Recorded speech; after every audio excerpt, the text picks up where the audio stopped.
মনে কর তুই একটা স্মার্টফোন কিনছত, এই ফোনে তুই সিম লাগাইছত না, ফোনটা কি চলবো? চলবো, কল আইতো না, আবার ইন্টারনেটও চলতো না, আসল কাজটাই হইতো না। ঠিক তাই, রোজা হলো আমাদের আত্মশুদ্ধির একটা মাধ্যম, কিন্তু নামাজ দিনের খুঁটি।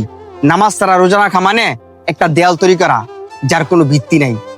কিন্তু বন্ধু, ইফতারের পর আমার কাছে খুব খারাপ লাগে, মনে হয় এশারের নামাজ আর তারাবির নামাজ একসাথে পড়া লাই। শুন মেয়েদি, আল্লাহ আমরা রমজান মাস দিছে ইবাদতের অভ্যাস করার জন্য। আর এই রমজান মাসেও যদি আমরা অলসতা করি, তাইলে বছরের বাকি সময়গুলো কি করবো?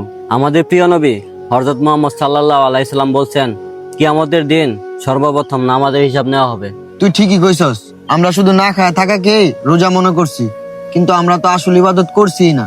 ঠিক আছে, চল মাগরিবের আজান দিয়া দিব, ওযু করে নামাজটা পড়িগা। আর আজকাতে এক ওয়াক্ত নামাজও মিস দিবি না। আচ্ছা।